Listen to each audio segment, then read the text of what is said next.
to what will happen over the next hour. The drivers will go out, the cars will go out, and they'll go around this beautiful Monza circuit. Absolutely, although we are currently, as a nation, going through a very difficult time. You know, Formula One world is continuing, and FP1 is upon us. The drivers now are sitting in their cars, and they will be focusing on their run plans for free practice one. What the best things to do, how to figure out this amazing circuit, and what can make them go quicker than their opponents.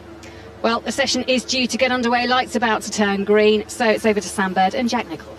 And right at the end of the pit lane is Prix, the free practice one driver this weekend for Aston Martin. He's going out with a load of aero rakes on the car behind the front of the behind the back of the front wheels, let's say, as De Vries joins the circuit. Also out is, or also in FP1, is Antonio Giovinazzi in the Haas. So those two drivers having an FP1 run out, and this is now Nick De Vries third.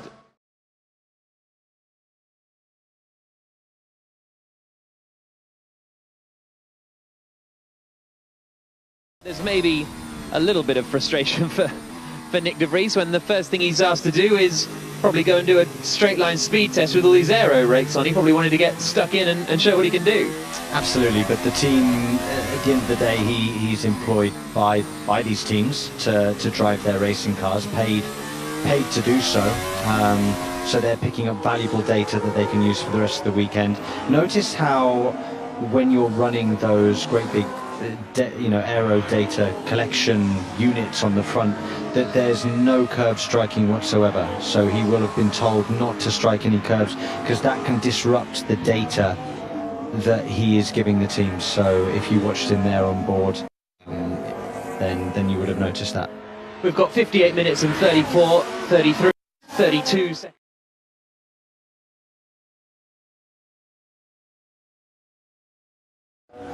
Yuki Tsunoda, as Carlos Sainz is now at the Variante Ascari.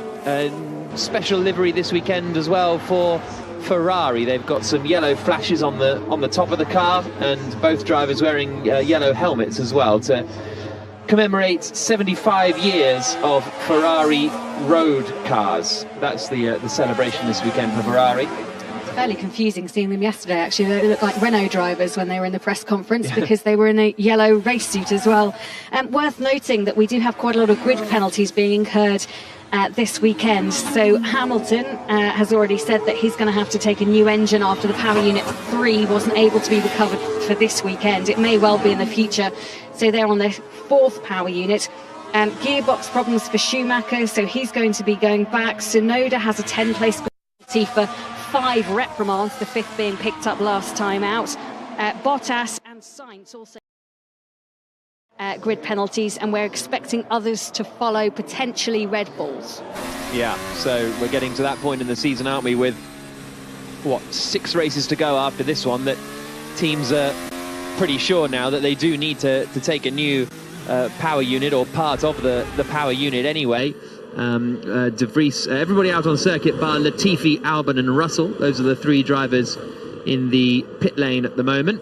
But yeah, I quite like I really like the rear wing element of the Ferrari livery. The yellow on the top's a bit bold. The yellow is due to it being their second colour, and the background of the prancing horse, and the colour of their hometown of Modena. But I really like the rear wing. I wouldn't mind if that stayed with just Ferrari written across the back of it. Ferrari in yellow looks beautiful. Even though they're skinny rear wings here, I think it really stands out.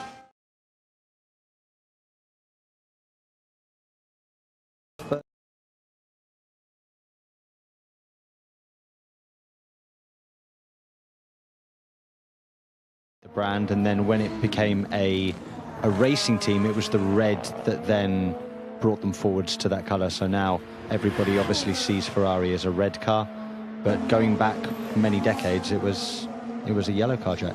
And they've always got some kind of anniversary to celebrate, haven't they? I think, you drove something up at Goodwood during one of their anniversaries? Wasn't it the 70th? Yeah, or something? 70th, yeah. Yeah, so 55 minutes to go. So this is the celebration of the first road car, but they also celebrate on occasion the anniversary of the start of the race team, which was Enzo Ferrari basically racing Alfa Romeos, that he managed to get off Alfa Romeo when he worked for them. So lots of history, obviously, at Ferrari, and fairly synonymous with Monza in recent years.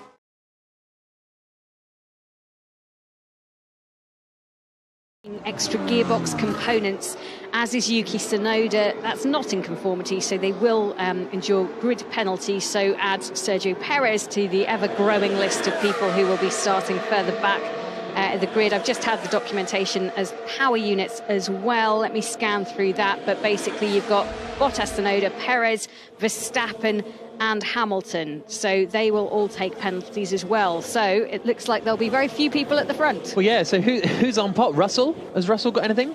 I think Russell and Leclerc are going to be the ones who will potentially That's the front row, isn't it? Be front row. Job done. Unless Alonso gets in there. Well, yeah. Really wobbly rear wing for Sergio Perez. We've seen this plenty of times, actually, with the Red Bull. I'm thinking back to Qatar last year, and then somewhere earlier this year, was it Baku maybe, where the DRS flap was...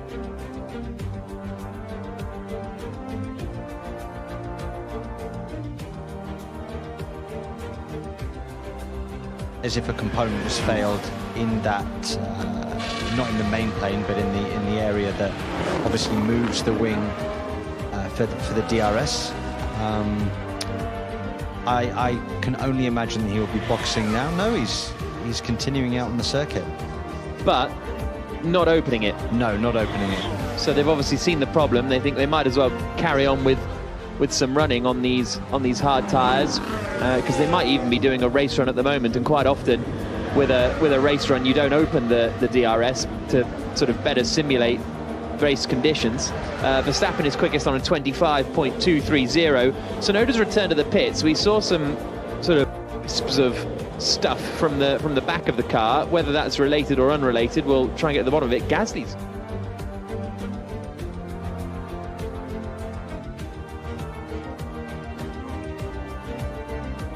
he's being followed through the Ascari chicane by Charles Leclerc, who's tucked right underneath Gasly. Those two winners in back-to-back years. Leclerc winning in 2019, Gasly winning in 2020.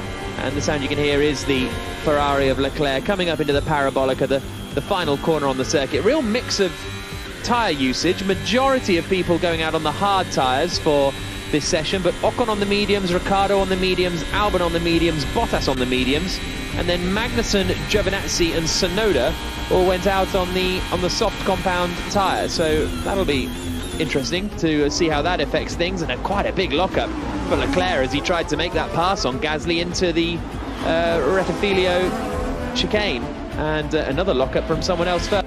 So when you run, the cars get quite skittish when you're running such little downforce around here. They do, and it becomes more difficult to pick your brake point, Jack. You know, you're coming from very, very high top speeds here on Monza. Radio Gasly. Okay, Pierre, to the box. We have an issue with the car. I'll let you know in the garage. Copy.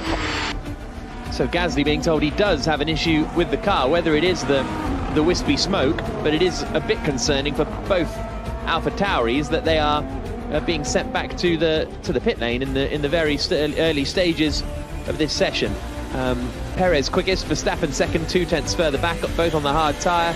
Mediums for Daniel Ricciardo, Ocon fourth, Alonso fifth, Bottas, Norris, Stroll, Sainz and Albon, the rest of the top 10. Yeah, Gasly took yesterday off. He wasn't feeling very well, so he was given leniency on his media day, so good to see him back in the car. As you say, unfortunate though that the car doesn't look very well itself. Maybe it wasn't Gasly. Someone was a bit poorly during, like Austin.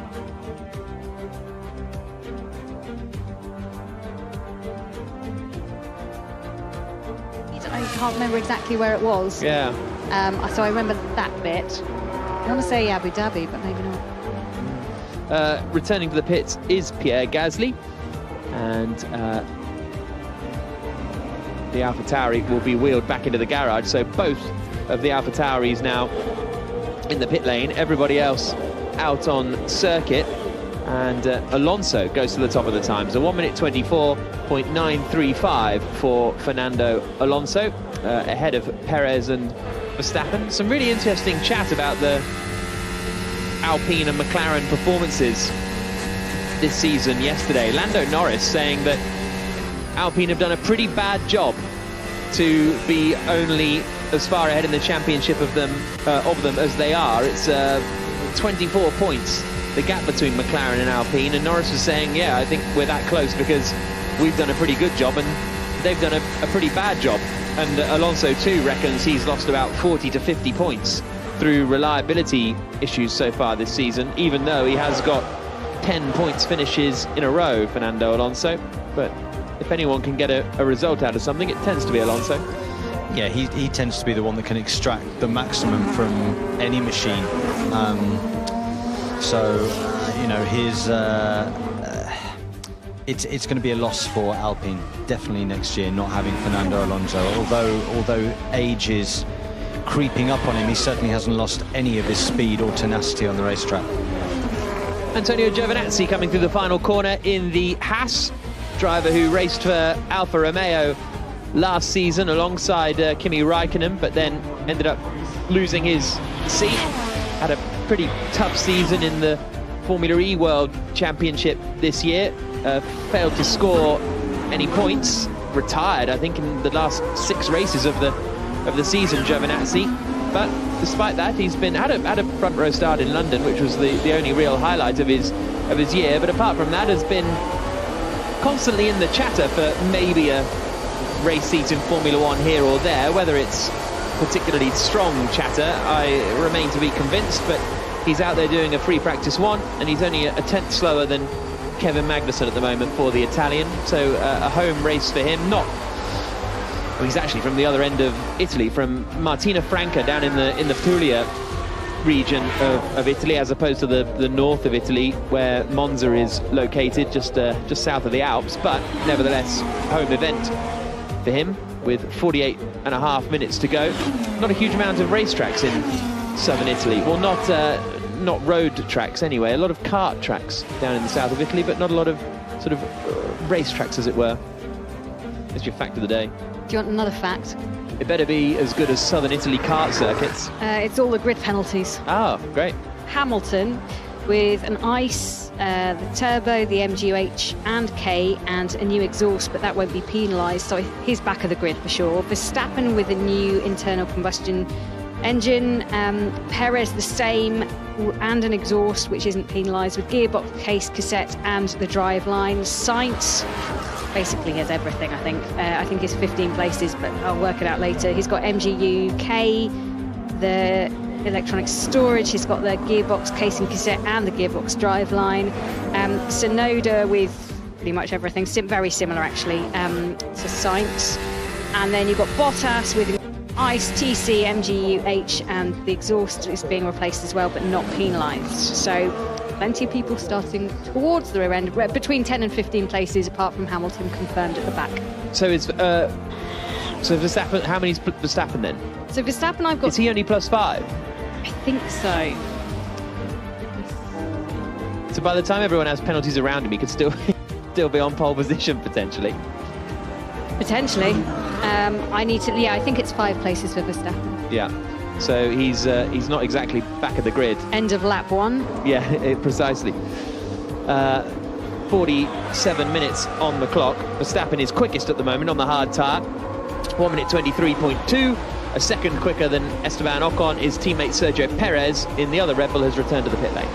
So after Spa, obviously we've had another race since Spa, but after Spa I came away from there thinking I fancy Alexander Albon for a result here in Monza. Based on their Sector 1 times of Spa, I very much think that car, with him driving it, should be suited to Monza, and we should see a Williams competing in the points this weekend, which would be very nice.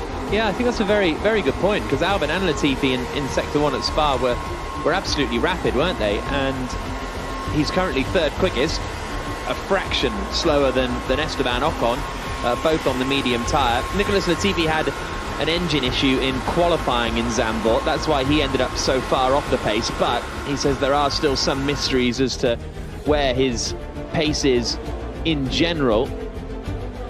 So interested to see what Williams can do this weekend.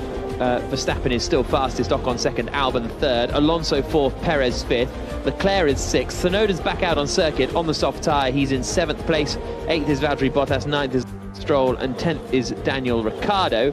And then it's Russell, Latifi, Norris, Sainz and Zhou, the top 15. Magnussen and Giovinazzi 16th and 17th. 18th for Hamilton at the moment on the hard tyre. Gasly 19th. Nick de Vries is back in the pits as they remove the aero rakes from the Aston Martin, and then he'll be heading back out. Haas a little bit pessimistic about this weekend. Kevin Magnussen saying they don't have a sort of low downforce package that some of the teams do to come here to Monza, and that's why they struggled in Baku, and that's why he's expecting that they will possibly struggle this weekend here, and describe Zandvoort as a sort of wasted weekend because the team had such pace, but he made a mistake in qualifying. Schumacher had a very slow pit stop, and as a result they ended up with 0 points. Yeah, that pit stop was very strange. The front jack just wouldn't release the car, and they were saying that that's not happened to them before. They don't know of anyone else it's happened to. There's just some sort of procedure that just wouldn't release the car, so completely frustrating for them. I think Magnussen made a mistake as well in the race, and he was really frustrated they couldn't make the most of that. But I think that's why a lot of people are expecting grid penalties for both drivers, because this weekend's going to be pretty tough for them, unlikely to get a decent result, so they may as well take the hit here and then come back with a really fresh, powerful unit for the next few races. Yeah, it's the kind of circuit where you really go into it knowing where you're going to be, you know, because it's so power sensitive and straight line speed sensitive that you know if you're in for an okay weekend. If you go to, I don't know, even a Spa, you can, well no, maybe not Spa, but a Paul Ricard or something, you can be like, well, maybe we'll be all right, don't really know.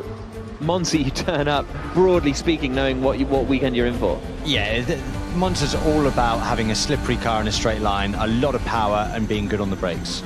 As we see a replay of Sergio Perez running wide and over the runoff area at turn 1 and 2.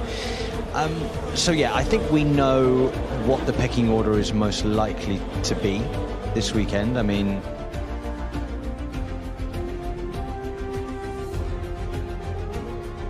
close, I think. I think Williams could be a surprise.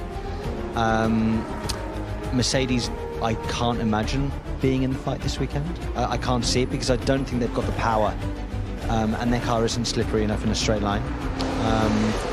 The ones I don't really know are McLaren and probably AlphaTauri. I think that Alpine will be okay. So yeah, it's more clear than some of the other places that we've been to. What is the track, do you think, that you've done the most laps around? Is Le Mans the easy answer? It's so long though. Yeah, it's so that's long. True. I was just wondering if Monza would be up there with... Monza historically is my best track. So I've raced there 10 times and I've finished all 10, and my worst finish is 4th. So really? Yeah, so it's been a decent... I got my first GP2 feature race win here in Monza. I won the race, and Jules Bianchi came second. What year was that? 2010. I was there. Were you? I'd have been watching on the banks. banks. You a little fan? Yeah, I was watching on the banks in 2010. Yeah, so that was that. You're like the opposite then of Max Verstappen, who's only finished good. 5th and below. Yeah, so yeah, I've done the opposite. At this track, 2015... He's won a world championship, and I haven't done that. So maybe we are the opposite, yeah. Okay. 2015 he was P12, 16 P7, 17 P10, 18th the heady heights of P5, 19 P8, and then retired from 20 and 21. I can only imagine that that's going to change this weekend, Jenny. I think that the Red Bull, with this new spec of car, the Red Bull seems to be firing on all cylinders with regards to the power, the aero, straight line speed ability, braking ability. It's a very strong package for most, if not all, circuits. Whereas it never really used to be... Red Bull never used to come to Monza and think we're going to dominate. It was one that they would get through in order to maximise the other circuits. Yeah, they'd get to Silverstone and dominate, or somewhere like that. 41 minutes on the clock. The sound you can hear is Tsunoda getting onto the brakes into the Ascari chicane. then back on the power, through the right and then through the left and flicking back out down towards the Parabolica. Ocon is third fastest now because Alonso's gone second fastest, so it's Verstappen, Alonso, Ocon, Albon, Gasly the top 5, Perez, Russell, Leclerc, Tsunoda and Bottas at the top 10. Stroll, Ricciardo, Hamilton, Latifi, Norris the top 15. Although as I say that, Tsunoda jumps up into second place on the soft tyre, albeit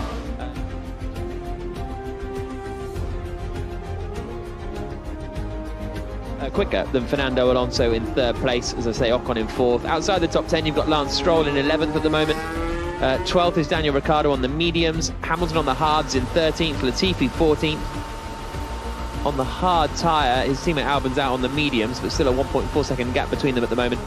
Norris is 15th. Sainz is 16th. Joe, Magnussen and Giovinazzi, the 19 drivers. De Vries still in the pit lane at the moment, and after 20 minutes or so of the session, most drivers now returning to the pit lane. Only Gasly and Russell and Tsunoda are the 3 drivers out there as it stands, with 39.5 minutes to go. So the gap between Verstappen and Perez currently sits at 1.84 seconds, which is enormous. But Perez was looking really strong at the beginning of the season, wasn't he? Or stronger than we'd seen a lot of teammates with Max Verstappen. I know that around Baku and after Baku, Red Bull made some fundamental changes to some of the aspects of their car to suit Max Verstappen more, which has actually hindered Sergio Perez. Sergio preferred a slightly more understeer-based car, and he seemed to prefer that as well, and he was maximizing it maybe more to his talent level than what Max was to his talent level. The car has now gone to more neutral to oversteer, which is more in Max's favor, and Sergio is struggling more with that. He's struggling to find a bit of confidence with it, and yeah, since Baku that's been going on, and clearly Red Bull have a direction to go with what Max Verstappen wants. It's interesting because I believe all of these new cars this year are sort of inherently understeery, and the front tyres, I believe, don't help with that either. But I presume all teams would be looking for you're always looking for a more neutral balance, at least, right? You don't have an understeery car and everybody says, oh, let's keep it like this. No, understeer is slow. Yeah. So understeer, you're always waiting for the front of the car, which is no good. It's much nicer to have a neutral or slightly even quite a pointy car, especially in qualifying, in order to extract the time out of the car. You can utilize the new tires and the goodness of the new tire to lean on that and get it round for one lap. But then in the race, you want something a bit calmer at the rear, and then you would tighten the entry diff to create a little bit of understeer for the race. But certainly understeer is slower. I think that's why Red Bull have done a lot of work to try and get this car to rotate, and it's suiting Max, it's not suiting Sergio. But do we think Sergio is still going quicker than he would be with the understeery car, but just Verstappen is getting more out of it? You see what I mean? It's not potentially, it's not Perez going backwards necessarily. No, it's not him going backwards at all. He probably is going quicker with the upgrades, absolutely, but the upgrades suit Max Verstappen more than they do Sergio Perez. Yeah, Verstappen talks a lot about the weight of the car as well. At the start of the season, it was very overweight. He also said the weight was in the wrong place as well. So all of these things have combined to allow Verstappen to be very strong at the moment. Fairly dominant in the Netherlands is a little strong, but comfortable, I think, for most of the Grand Prix. 36 minutes and 22 seconds on the clock. Jenny Gow.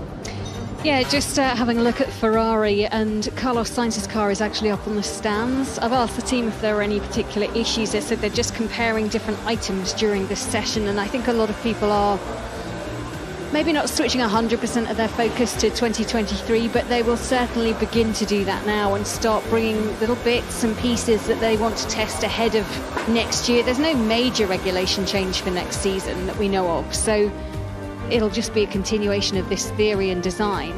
apart from maybe Mercedes, who will go a little bit more back to the drawing board. Other teams who have maybe got it more right so far this season. Yeah, George Russell was asked about that yesterday, about whether he felt there was, you know, potential in the way this car is built, and he sort of didn't really give an answer. But it's an interesting thought for sure. 35 minutes and 22 seconds on the clock. Everybody is back in the pits now as they put on a second set of tyres and will head out before too long. And sounded like someone was just leaving the pit lane, and it's Nick de Vries, the Dutch driver from Sneek, heading out on the hard compound of tyre and rejoining the circuit. Is it worth talking Porsche? Do you want to do Porsche now? Yeah, go for it. Yeah, okay. So Porsche have called off their collaboration with Red Bull after talks broke down. Now, there is still a suggestion that both Red Bull may be looking for a partner and both Porsche may be looking for a way to get into Formula One. That is still an option there. It just won't be in collaboration with Red Bull. And it seemed to come down to fundamentally a power struggle, really. You know, because Porsche want to sort of run the operation. Red Bull don't want to give up running the operation. They still want to run the operation, and so a deal couldn't really be reached. Do you remember when it was first mooted and they were saying, oh, it's a 50% stake that Porsche would take in Red Bull, and you sat there and go, well, how is that? How is that ever going to work? Red Bull is such a dominant force within Formula One, and you couldn't see them wanting to give away half of that to anybody else. And then how does anyone make a decision if it's 50-50 on the board? That's problematic, isn't it? But how Porsche now come into Formula One is another question. Be fascinating to see the answer. Yeah, it's yeah, I don't know. It's what for me. I just kind of I see it from both sides. Overall, I think big shame that it hasn't worked out, because it would have been really cool. But I understand why, if you're if you're literally Porsche, maybe the most, look, you're in the top 5, right, of iconic.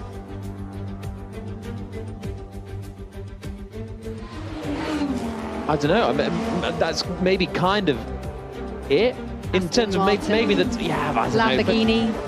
Maybe Lamborghini, but you'd be tough to push those two out of the top 2 places. Yeah, absolutely. Obviously Jaguar, so it would be mega to have them in, and I can see why, if you are them, you can't be. Well, you don't want to be coming in basically as just a sort of engine supplier, you know. They want to have sort of full control over it, or at least some control over it. And Red Bull, even though it seemed that Dietrich Mateschitz was up for it, it seems like Horner and the actual sort of race team gang, they don't want to lose control, because they love the control, and that's how they want to run their team. So it's tough. You just can't. You see it from both sides, and like Jenny says, with that 50-50 split straight away, you're like, well, does that work for either of them? I don't. I think it would be a lose-lose, especially for Red Bull. Porsche was set to gain, and Red Bull was set to lose. Now, at the moment, Red Bull are the world champions, and they want all the credit for that. So why go and give away half of everything that you've built up? I think Porsche, as such an iconic brand, would be great for Formula One. Get in there now, as you said, Jack, is very, very difficult. And it seems like in order to start a new team, it's just so difficult and almost not an option now. The hoops that people have to jump through, and the money involved and the infrastructure involved is so vast now, compared to even what it was when the likes of Mana and Hispania came into Formula One. It's changed so much now. Yeah, it certainly has.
DRS open.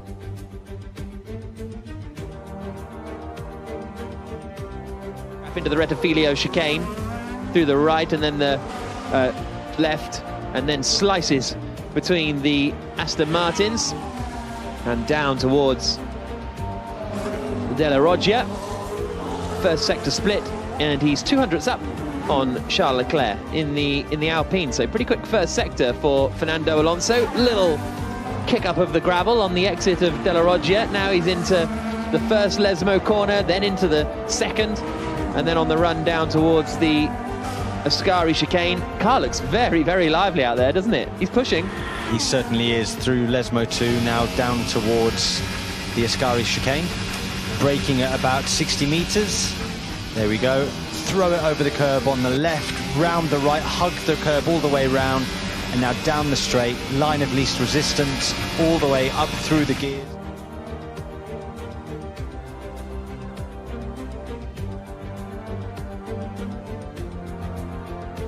Squeeze on the power on the way out, use all the road available. Again, the shortest line to the finish line, and he goes third on a 1:23.262. 8 slower than Charles Leclerc. Jenny? Looked like he got a nice little toe there as well. I was reading up some of the stats that we get sent before a race, and I didn't realise that. I know the toe is powerful here, and we've seen it in qualifying before. We've seen a whole mess really in qualifying when it comes to them trying to get a toe, but it's worth 0.25 per lap, the toe here.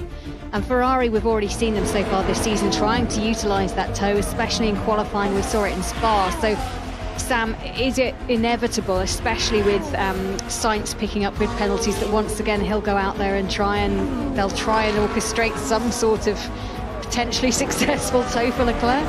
If you've got one driver with a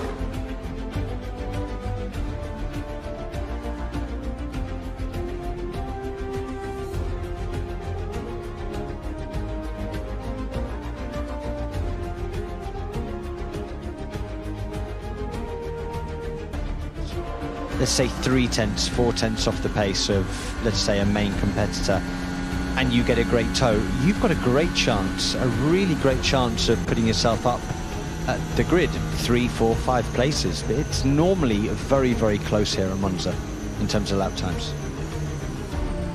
27.5 minutes to go.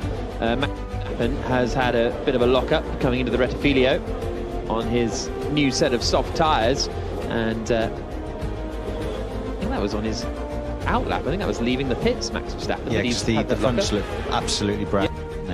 Yeah. He's now going side by side with Lando Norris down into the Parabolica. In the end, bails out of it. Norris is on an outlap as well, and now Verstappen will start his flying lap. So let's see what the Red Bull can do. We've got the benchmark time of a 1:22.410 for Charles Leclerc. Verstappen now opens his DRS and comes down towards the first corner. He's got to find, I mean, he'll be able to find 4/10 of a second, actually, to be honest, because that's how far he is behind Leclerc at the moment. But that time was set on a hard tyre. He's now coming into the Curva Grande, and we'll get a first sector split. Bottas is up into 4th place. Alonso is 3rd, as we said. Ricciardo 5th, Albon 6th. And Verstappen is a 1/4 of a second up in the first sector alone. Now he comes into the 2 Lesmo corners. Sound you can hear is Verstappen down into 5th gear, back on the power, up into 6th, and then down again into 5th for the second Lesmo.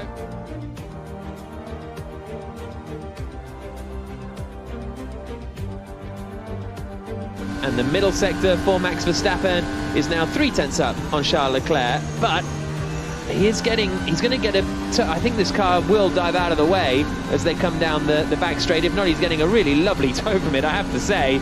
He's kind of in a perfect position there, but I think he's a bit annoyed that it's not getting out of the way. And I think it's Norris again in the McLaren, noses to the inside, gets on the power, almost nerfs the back of the McLaren there. So frustration for Max Verstappen. It might have helped him out overall, but no, it's 4/10 of a second in the end to Charles Leclerc, but you can see him getting a bit annoyed with that.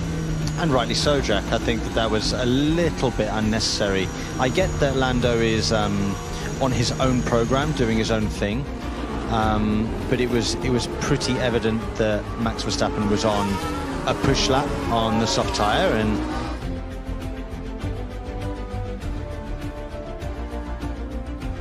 it's a cool down lap.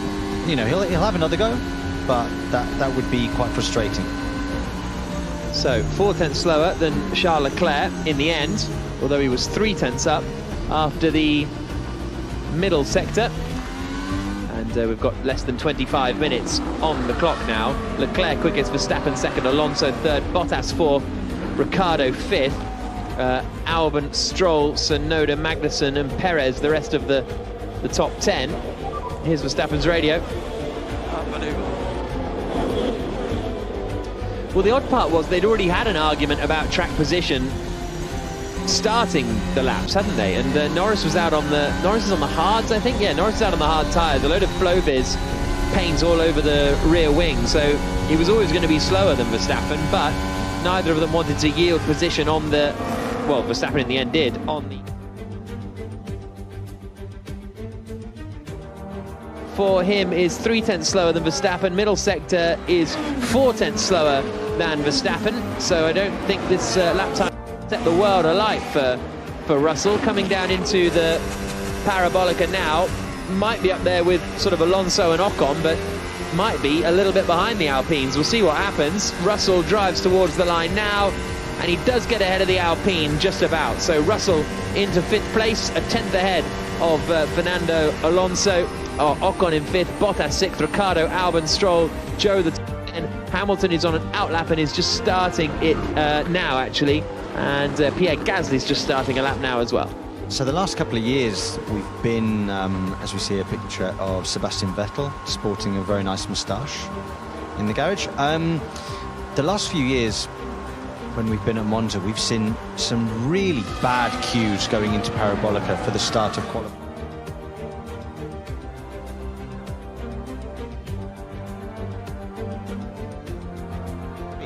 So we've seen a lot of difficulties here in qualifying over the last few years. I just wonder, with the new cars, with these new tyres, what are we going to see this year in Sector 3? Are we going to see the traffic jams of years gone by, or are we going to see a cleaner? Have they implemented a rule about the speed at which you have to go through Sector 3 this year, or is it just free to do what you want in order to get the tyre in? I'm not 100% sure, to be honest with you, Sam. I could tell that by your facial expression. Yeah, exactly. I shall check. Yeah, we'll have a look. Normally they implement it after a Friday, but I'll check. Let me have a look at the notes. Well, it goes up, and because sometimes it's not an issue, and then sometimes it is an issue, and I think it'll be toe is less of a big thing now with the new cars compared to the last couple of years. It's not the toe that's the issue. It's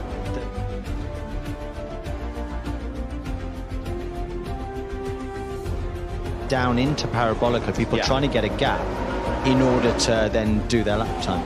Yeah, well, there was also was it 2018 when no one wanted to be first out, and because of the toe, and I think Hulkenberg went out first, and then whoopsie, missed my braking zone into turn 1, and then ended up at the back of the queue. Esteban Ocon's, I think, wearing a Michael Schumacher replica helmet this weekend, which is a nice look for Ocon as he comes into the chicane, presumably sort of joining in the sort of Ferrari celebrations for the weekend. But it's very realistic. It's kind of it's one of those mid-2000s Schumacher helmets where it's kind of all red with just that little bit of yellow at the back that we saw, I would guess, sort of 2002 to 2000.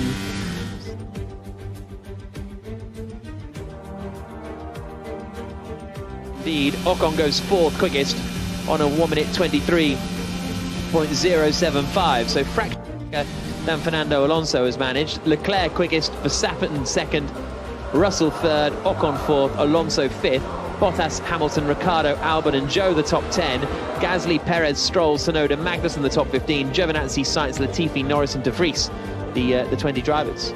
Just having a look at the event notes which got sent out, it says in order to ensure that cars are not driven unnecessarily slowly on in-laps during and after the end of qualifying or during reconnaissance laps, When the pit exit is opened for the race, drivers must stay below the maximum time set by the FIA between the safety car lines shown on the pit lane map. You will be informed of the maximum time after the second free practice session. But that was only on in-laps, wasn't it? At the end of qualifying as well. No, but when did it say that was?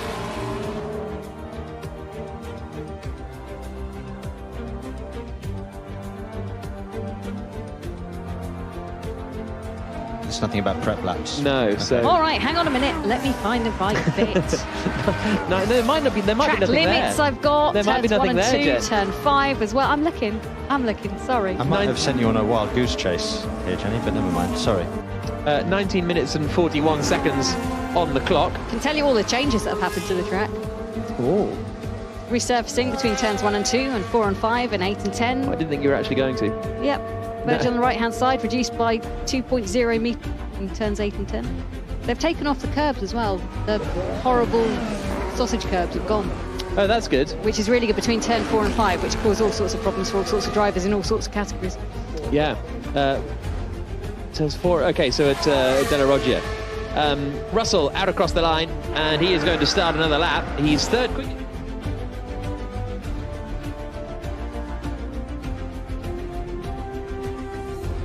Verstappen probably would have gone quicker than him, though, were he not held up by Norris at the final sector. Russell on the power now, rapidly up through the gears as he makes his way through the Curva Grande and through the first sector split, and it's a personal best for Russell. He's actually 700ths up on Charles Leclerc in the first sector, attacking the curbs through Della Roggia, then into first Lesmo, onto the brakes into the second Lesmo, and then now out down towards Ascari. Lando Norris has just started his first representative run in the McLaren as well, so that'll be interesting to see. Not expecting McLaren to be quite as quick here as they were last year when Daniel Ricciardo won the Grand Prix. Russell is now only 2/10 down on Leclerc after the middle sector, so he's finding a bit of pace here, George Russell. Hamilton is a second away at the moment, but he is on an outlap. Russell comes into the Parabolica, blends back to full throttle, and then drives towards the line, and he goes second fastest, George Russell. 2/10 slower, almost 3/10 slower than Charles Leclerc. So that's a fairly positive lap for Mercedes. Obviously, there's still, I mean, possibly as much as 7/10 of a second in there for Max Verstappen, but Mercedes not too far away from the Ferraris. Carlos Sainz is doing his first representative lap as well. As Jenny said, he was up on the stands and down in 17th place, but his first sector is just over a 10th slower than Verstappen. Just having a look at Nick de Vries in the Aston Martin, who's currently in the pit lane again. He's done 11 laps, last out on the hard tyre. I hope he gets a little chance to have a play in that car. We've got how long left? About 17 minutes left of the session. I'm sure he'll get to put in a representative lap at some point. You'd have thought he'll be out on the soft tyres next. Sainz, meanwhile, well, Sainz and Leclerc are both pushing again. Sainz is coming up into the final sector. His middle sector is only a couple of tenths away from Verstappen, so that's a bit more encouraging, even if it is not particularly representative compared to Verstappen. Leclerc through sector 2 is a 10th up on his previous best time. Sainz goes second, less than a 10th slower than Charles Leclerc, who's fighting the car through the Ascari chicane and has lost a bit of momentum coming out onto that final straight into the Parabolica, through the right-hander and out across the line. Very quick through the Parabolica, Charles Leclerc. I think he's going to improve his lap time here, and he doesn't in the end. Basically matches it, a 1 minute 22.431.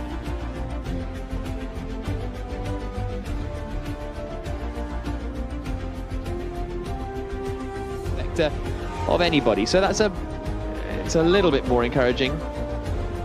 Just not stopping into turn 1. Russell saying the car just isn't stopping into turn 1. No, when you lock the brakes, the car doesn't stop as well. I think that he was suffering with a little bit of rear locking then. I didn't see the front under rotating. It looked like the rear was slightly on mid-phase of braking. resurfaced some of the track. We just went through that.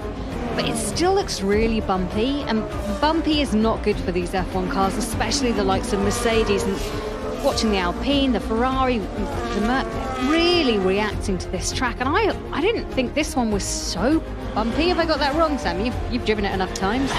It's not necessarily bumpy. It's very small waves within the circuit. It's not bumps, but then that starts the porpoising off, Jenny.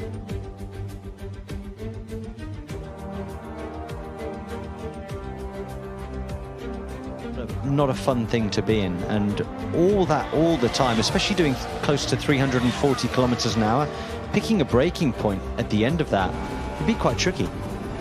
Nick de Vries is out now on a set of soft tyres, coming through the Rettifilio chicane, through the right and then the left, and then heading towards Curva Grande.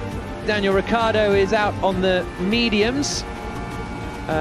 Norris's lap, he remained in 16th place, so I don't know if he didn't improve or abandoned the lap. 27.7 for de Vries in Sector 1 is 4 tenths down on Charles Leclerc, but I think it's pretty similar to his teammate, or teammate for the morning, Lance Stroll's lap time, so we'll keep an eye on that as he now comes into the second Lesmo and down towards the Ascari.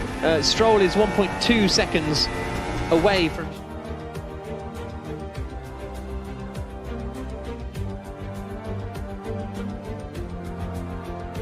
Lance Stroll's lap time for de Vries as he comes down now into the Parabolica. Hamilton has gone 4th fastest behind the other Mercedes of George Russell, so Mercedes now 3rd and 4th, Leclerc and Sainz 1st and 2nd, de Vries out of the Parabolica and out across the line. Where's this going to put the Aston Martin man? He goes up into 19th, so gets ahead of Antonio Giovinazzi, but is 1.1 seconds off Lance Stroll at the moment on his first sort of high speed, let's say, run of the, although everything around Monza's high speed, but you know what I mean. First proper soft tyre run for Nick de Vries. So Leclerc quickest, Sainz second, nothing between those two. 2 tenths back to Russell, 4 tenths back to Hamilton. Verstappen is 5th, 4 tenths away from Leclerc, but again, there's potentially 7 tenths of a second in that lap time for Verstappen, so I don't think it's unfair to say he looks like he's a couple of tenths ahead of the Ferraris at the moment. Ocon is 6th, Alonso is 7th, who have slotted into that best of the rest position. Tsunoda's there in 8th position in the AlphaTauri, which is a solid effort. His teammate Pierre Gasly's just starting a lap now, having done a run through the pits, so we'll keep an eye on his time. Bottas is 9th, Ricciardo is currently 10th, Albon, Zhou, Gasly, Stroll the top 15, Norris, Magnussen, Giovinazzi, de Vries and Latifi, the 20 drivers. And that last lap Norris did another push lap and it was a 24.4, so unless he's got quite a bit of fuel in, Lando Norris, it's a little bit of an odd lap times coming in from him, because he's quite a way off the pace down in 16th position as Gasly comes through the first sector. Verstappen is back out on circuit on the soft tyres with 12 laps to go, but I expect we'll be into a sort of higher fuel running at the moment. Gasly now heading down towards Ascari. Not been quite the season that Gasly would have wanted. Only 4 points finishes, finished just outside the points in Zandvoort a week ago with an 11th place finish, but he is potentially on the move to Alpine next year. I think that's a pretty good career move for Gasly. I do as well. I think being there is a step forwards in terms of manufacturer drive. I'm intrigued to see whether the name that everybody is talking about with regards to his replacement, being that, of course, of the IndyCar driver Colton Herta, whether he gets accepted with a super license or not, what F1's stand is.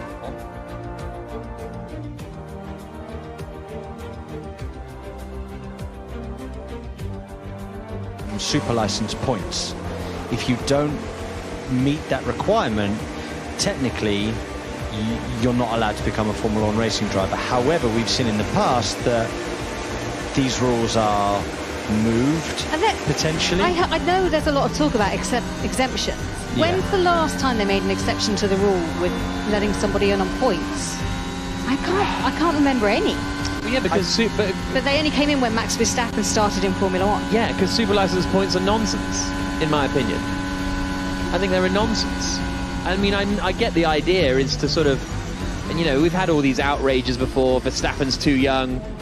He did all right. I mean, yeah, how's that gone down? Who was the other one? Jaime Alguersuari. Everyone was very against Jaime Alguersuari in 2009, I want to say, halfway through the season in 2009.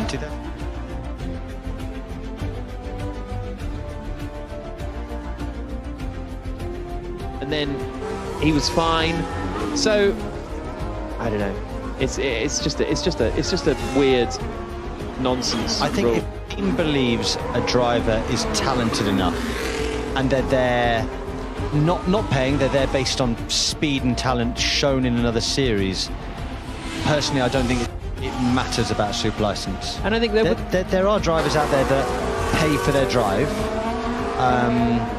but I think that if they're talented enough, they should be allowed to drive.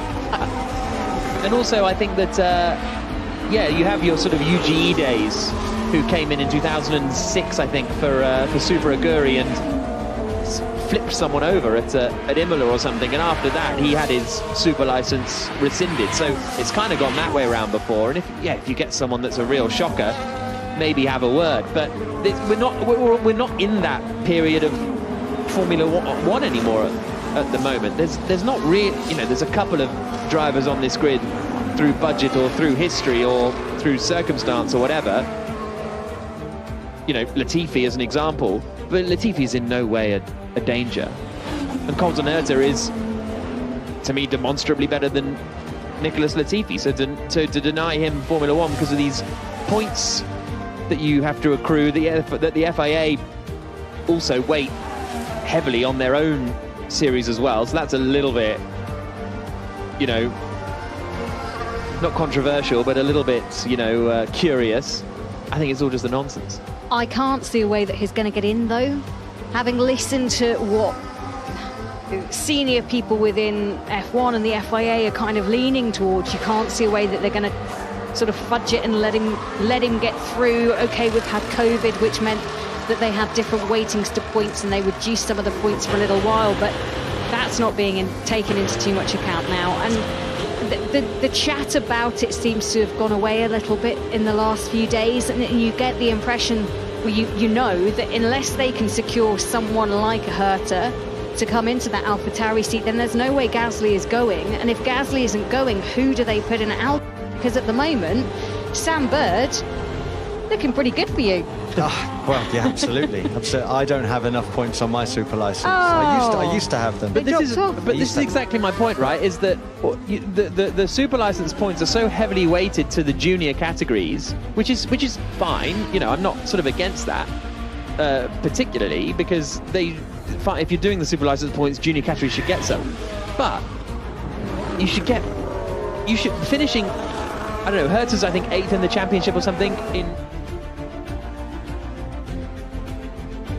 more points than finishing 3rd in F2 or something like that. You know what I mean? Like, if you're talking about relativity, because pretty much any IndyCar driver, anyone in the top 10 would have no trouble. No, they're not going to be class. Dangerous. They're all professional drivers. And I do feel Formula One's at a stage now, especially with what Drive to Survive has done for Formula One, that an American should be on the grid. And the best American to place on the grid currently, based on his speed, talent and age, is Colton Herta. 6 minutes and 20 seconds to go. Sam, what do Alpine do, by the way? Any bright ideas if you were their team manager? What would you, what do you do right now? You have Ocon, who's made it clear he'd like Schumacher, and apparently the team not particularly happy that he was so kind of bold with those statements. I couldn't believe it when he was saying that in the press. I was sitting in Zandvoort watching Ocon just going, yeah,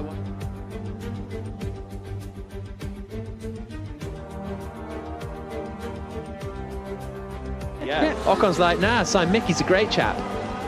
Were they actually a bit annoyed? Apparently so. Really? I'm surprised at that, because the first thing you do is you say, it's not up to me, it's the decision of the team. I trust them to make the right decisions. So it's surprising that he's come out and said that. You've been trained well. It's surprising that he's come out and said that. It's also, as I think Mick is a good young driver and a good prospect for the future. Lock-up from De Vries, and he skips through the gravel, and he manages to keep it together coming into the Ascari chicane. Bit of a hairy moment there for De Vries. He was improving on his previous best lap and was only about a second away after the middle sectors. That would have put him much more up in contention with Lance Stroll, but just a...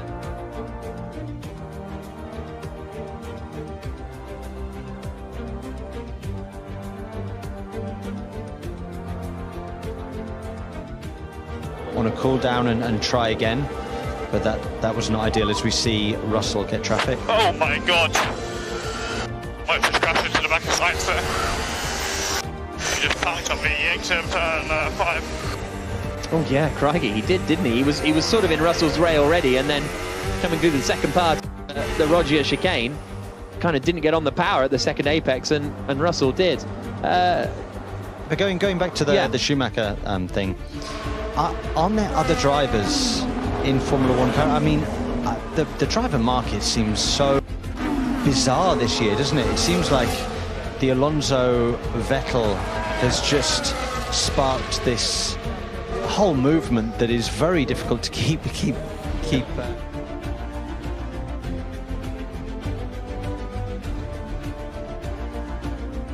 On Piastri obviously is still a reserve driver. He's also able to sit in and sub in McLaren if they have any issues with their drivers, which was a peculiarity at the beginning of the season and seems even more strange now. But Jack Doohan, it probably needs another year in Formula 2 at least if he's going to gain the experience to come in and challenge. He doesn't seem ready for Formula 1. Is that harsh? A typical thing. It's not for me to say. It's for the team. No, We are trained. He has over the last 2 events, I've noticed a turn in fortunes for him, where he's really started to understand the Formula 2 car a little bit more. He seems to be more consistent and happier, and I think confidence is a big part of that. I would like to see him do another year in Formula 2 and really try and dominate.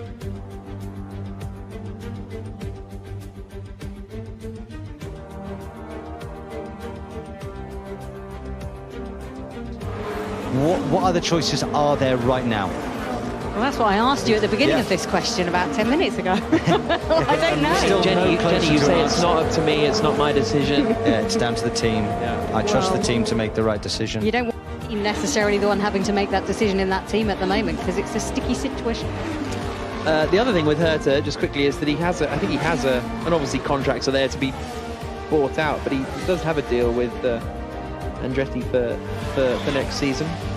Maybe they'll just bring Andretti and Herta into Formula 1. Lovely. That'd be great, wouldn't it? Sign me up. But no, we're not allowed to have new teams in either. 2 minutes and 5 seconds on the clock. And Charles Leclerc is going to end the session quickest by the looks of things, with Sainz in second, Russell in third, Hamilton fourth,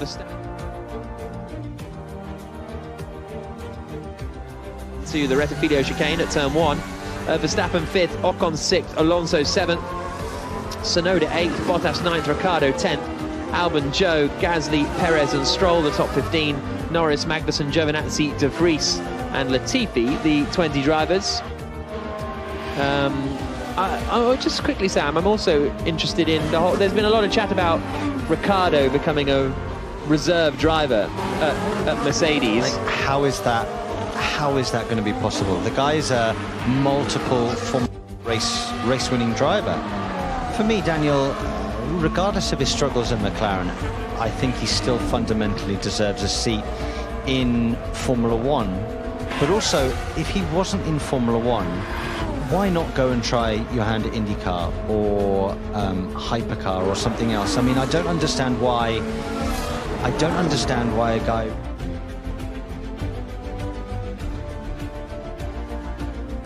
to potentially sit out a year and not race. I think that maybe does more damage than it does good. rather than being in a Williams or a Haas? No, I'm saying if he can't get a seat in a Williams or Haas, I wouldn't say go and sit drinking coffee in the Mercedes hospitality suite. Go and race something else and experience racing in another part of the world. Yeah, Hamilton saying yesterday that he basically was like, yeah, I mean, it would be amazing if Ricciardo was our third driver, but he absolutely shouldn't be doing that. Yeah, so, and I completely agree with Lewis's point. I think that it would be great for Mercedes, but such a loss for motorsport in general, the fact that we don't see him on the grid. He also said, Hamilton, that if he was his agent, he'd be an F1 next year. I liked the bold call. Yeah.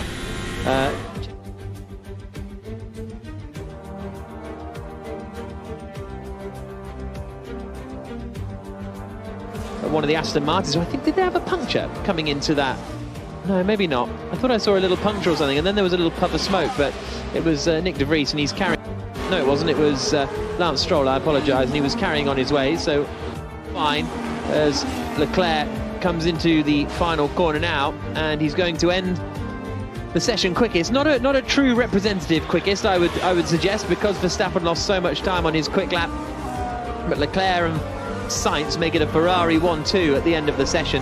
Russell in third, Hamilton fourth, Verstappen in fifth, Ocon, Alonso, Tsunoda, Bottas and Ricciardo the top 10, Albon, Joe, Gasly, Perez, Stroll the top 15, Norris, Magnussen, Giovinazzi, De Vries and Latifi the 20 drivers. So that is the end of the first practice.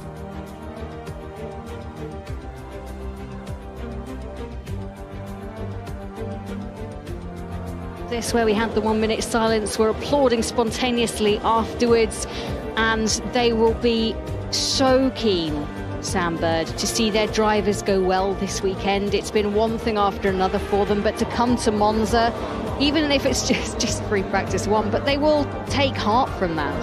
Ferrari is a religion in Italy, so when the Italian Formula One team comes and races in a home Grand Prix, they've got the whole weight of a nation on their shoulders. You know, Charles Leclerc, I believe it was his first win in Formula One at Monza? Must have been. First single-seater there as well, years back. I mean, absolutely stunning. It is a very important weekend for Ferrari, very important to get a result. We saw them, I think, in 2020 having a very, very poor weekend, and it was actually difficult to watch. So I would very much like to see Ferrari having a strong weekend here, also for the championship. But you know, I think we know that's going, but it would be nice to see Ferrari at least clawing something back.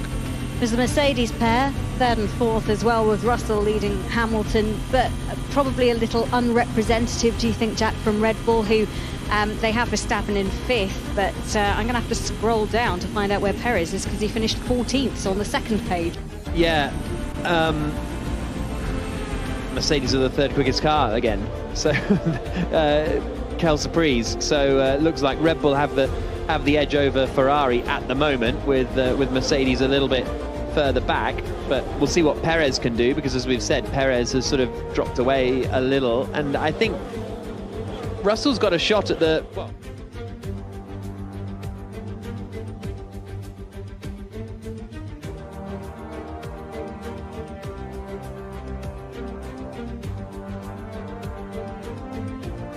Ferrari looked stronger on the soft. Well, thank you for that. Nick de Vries saying thank you for that. His third practice session this season, this time in the Aston Martin.